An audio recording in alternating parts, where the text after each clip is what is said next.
નમસ્કાર દર્શક મિત્રો, સંદેશના ડિજિટલ પ્લેટફોર્મમાં હું સુભાષ તમારું સ્વાગત કરું છું. ગણપતિ ગજાનન વિઘ્નહર્તાના આગમનમાં હવે જૂજ દિવસો નહીં પણ થોડા કલાકોનો જ સમય બાકી વધ્યો છે.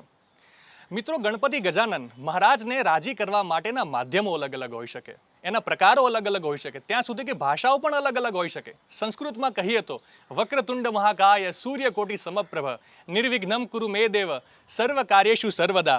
અને ચારણી સાહિત્યમાં વાત કરું તો દુંદાળો દુઃખ ભંજનો અને સદાને બાળે કલેશ. દુંદાળો દુઃખ ભંજનો સદાને બાળે કલેશ, પ્રથમ પહેલા સમરીએ ગૌરી પુત્ર ગણેશ. જે મેં આપને કહ્યું એમ માધ્યમો અલગ અલગ હોઈ શકે, પરંતુ ભક્તોના દિલમાં મહારાજ માટે જે શ્રદ્ધા છે, જે ભક્તિભાવ છે, એ દરેકના દિલમાં એક સમાન હોય છે.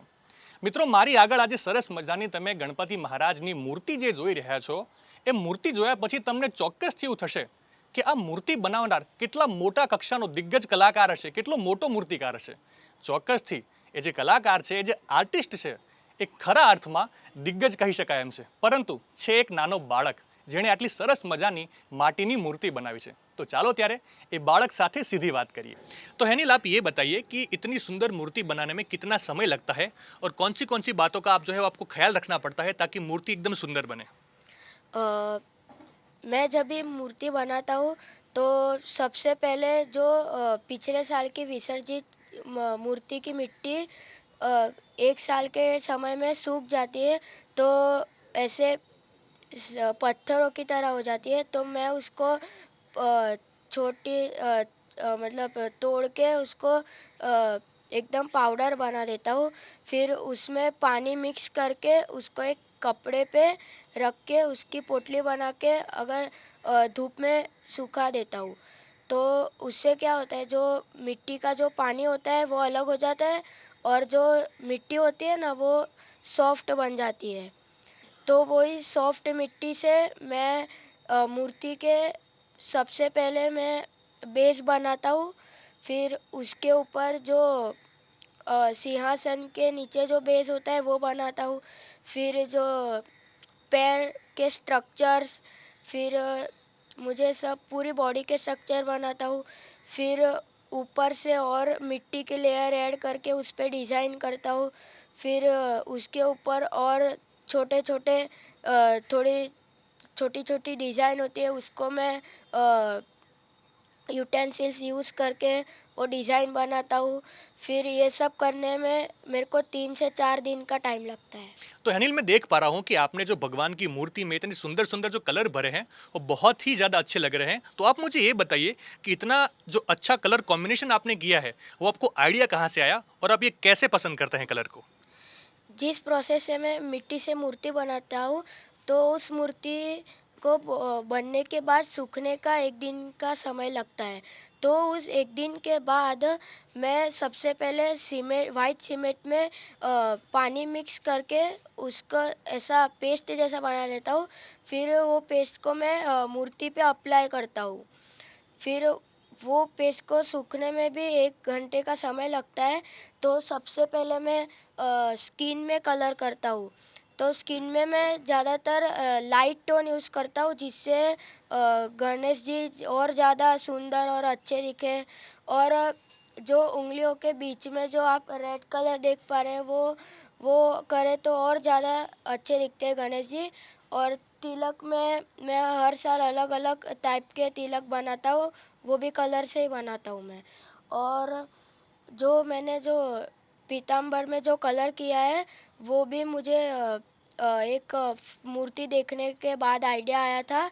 तो वो मूर्ति पे पहले मैंने पीताम्बर पे प्रशियन ब्लू कलर का कलर किया. उसके ऊपर ब्लू ग्लिटर का वो जो पेस्ट आता है ना वो लगा दिया. उससे ऐसा कलर बना पीताम्बर का. और जो ज्वेलरी है उसमें मैंने गोल्डन कलर किया है. तो अनिल, जहाँ पर लोग जो होते हैं वो घर में भी भगवान गणेश की बड़ी बड़ी मूर्तियाँ जो है वो लाते हैं और वो ज़्यादातर पीओपी की होती है. तो आपको ये विचार कैसे आया कि मैं घर पे ही गणेश जी लाऊंगा पर माटी की मूर्त बनाऊंगा. तो जब मैं छोटा था तो मुझे पीओपी और मिट्टी के बीच का कुछ फ़र्क पता नहीं चलता था.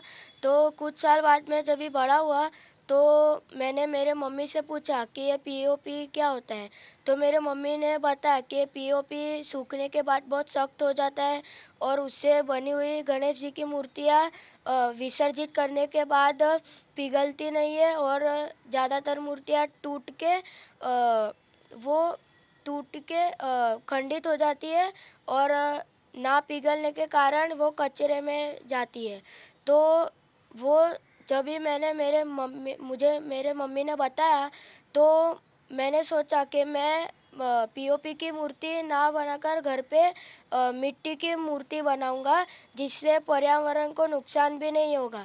और जो हम मिट्टी की मूर्ति बना के या फिर लाके जो विसर्जित करते हैं, वो मिट्टी ज़्यादातर पानी में घुल मिल जाती है या फिर जो बची हुई मिट्टी हम अगले साल वापस गणपति बनाने में यूज़ कर सकते हैं या फिर पौधे उगाने में भी यूज़ कर सकते हैं। તો મિત્રો એ જ મુખ્ય વાત છે જે આ બાળકે આટલી નાની ઉંમરમાં કરી છે કે એને ખબર પડી ગઈ કે પીઓપીની મૂર્તિ મારે ઘરે નથી લાવી, મારે પર્યાવરણનું રક્ષણ કરવું છે, પર્યાવરણનો બચાવ કરવાની જે છે એ એની પણ ફરજ થાય છે, એ પણ એને આટલી નાની ઉંમરમાં સમજાઈ ગયું.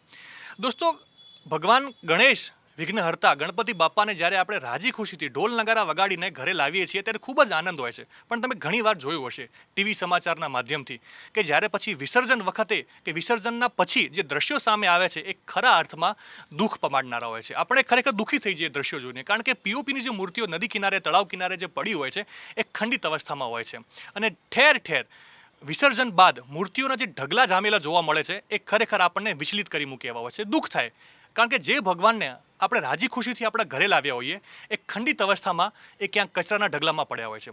તો અમદાવાદીઓ, સમગ્ર ગુજરાતવાસીઓ અને ભારતવાસીઓ બસ એ જ પ્રયત્ન કરો કે શક્ય હોય ત્યાં સુધી પ્રકૃતિ અને પ્રભુ બંનેનો સમન્વય રાખીને ઉત્સવ મનાવી શકાય છે અને પ્રભુની ભક્તિ કરી શકાય છે અને પર્યાવરણનું રક્ષણ પણ કરી શકાય છે.